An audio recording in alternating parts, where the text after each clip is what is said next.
Allah is saying not just fruit as in money. He's talking about the fruit of your labor. Fruit doesn't just happen. You have to put a lot of work in.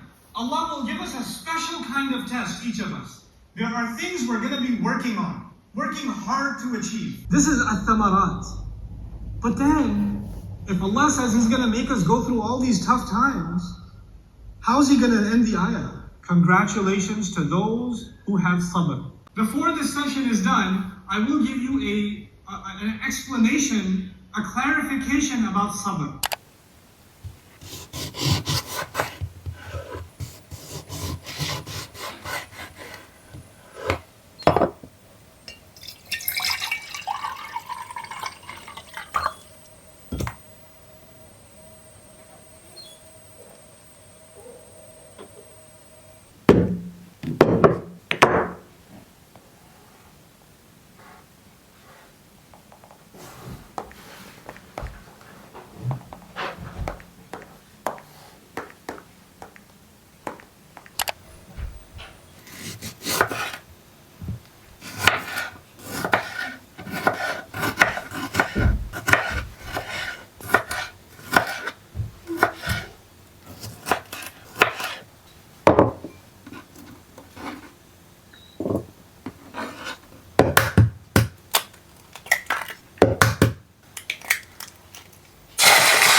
By the way, girls, if you haven't got my Notion planner, make sure you check it out. It's such a second brain. It just makes me feel so organized and so productive. I started using Notion since like early 2023. Still using it until now. If you want to have a second brain, it just have everything in there for you girls to become the best version of yourself. It's gonna just guide you through that journey and also make you mindful of your days, because it does have so many different pages that you can literally benefit from. And I tried as best as I can to see that I put in so much things, and these pages individually have really helped me with being mindful, also being disciplined, and also developing my relationship with Allah, and really just tuning into myself, getting to know myself better, and also just staying organized with the things that I need to do, books that I want to read, and thoughts that I just need to let out, so I would be able to have a very strong connection with myself. If you are not familiar with Notion, I also linked in some resources that will help you and guide you through using your template, inshallah. I know Notion can be kind of overwhelming, because when I first started using it as well, I felt that way. But honestly, it's so beginner friendly, and I made it so simple for you guys to follow through. There's also like a Notion beginner video that you can watch. I linked it in the resources page inside of my Notion planner, so you can check that out as well, because it's gonna help you a lot. Notion is absolutely free. All you need to do is just download Notion and duplicate my template into your Notion, and that's it. You're ready to go. 2024 is coming to an end. If you want to take control of your 2025, you need to start taking control of your life right now, and the template is just a guide for you to do that. So check it out.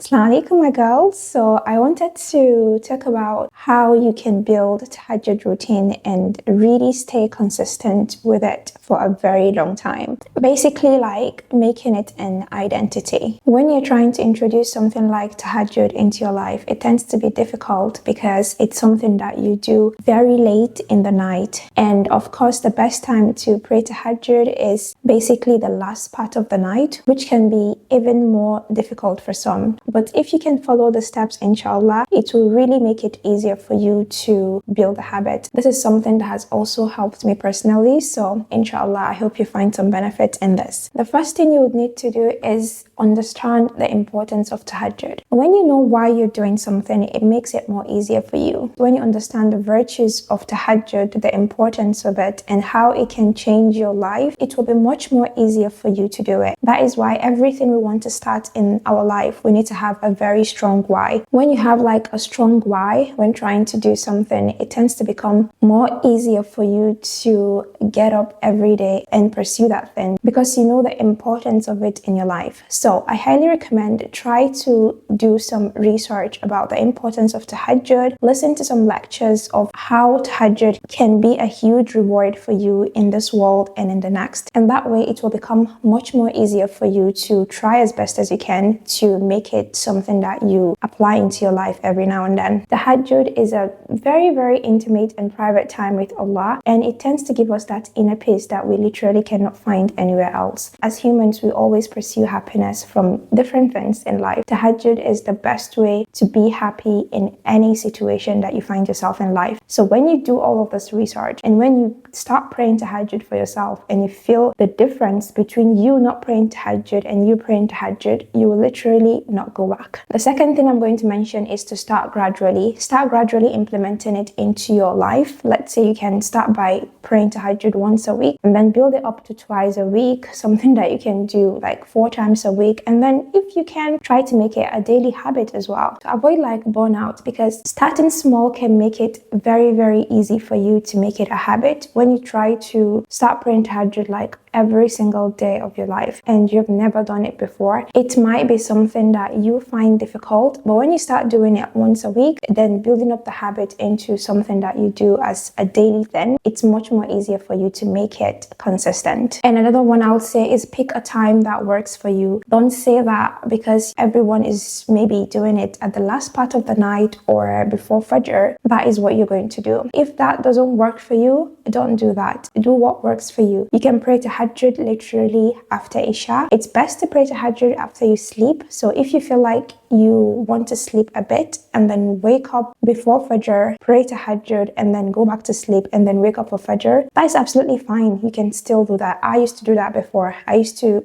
pray tahajjud literally, go back to sleep and then wake up for Fajr again, then pray, because at that time in my life it was much more easier for me to do that. But now I do pray before Fajr. But if that doesn't work for you, pick a time that works for you and pray. Allah knows best. Another thing that really helps is making intention and preparing to pray tahajjud before you even go to sleep. So set an intention in your heart before you go to sleep that you want to pray tahajjud. Honestly, when you do that, even if you don't have an alarm, you tend to wake up. That is just how it works. It's just as simple as that. It's like you're making the intention, telling Allah that you want Him to invite you to pray tahajjud. And why wouldn't Allah want to invite you to do that? Setting an alarm is great, but your intentions is literally what gives you the strength and the courage to wake up during that time and pray. Sometimes when you just use alarm without making intention, the alarm might wake you up, but you're going to feel so stressed out. You just want to go back to sleep and you might just crash again. But when you have that intentions in your heart, before you go to sleep, you tend to have the strength to get up. Immediately your alarm goes off. If you have it in mind that you want to pray tahajjud, try to make the intention to do so before you go to sleep. And also put your alarm very far away from you, somewhere that you have to get up from your bed, go get your